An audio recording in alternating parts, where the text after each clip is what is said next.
గౌరవనీయులు కోనిదాల పవన్ కళ్యాణ్ గారు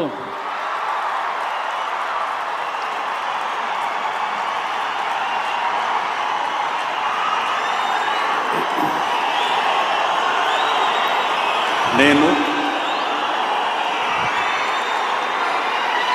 కొనిదల పవన్ కళ్యాణ్ అనే నేను శాసనం ద్వారా నిర్మితమైన భారత రాజ్యాంగం పట్ల నిజమైన విశ్వాసం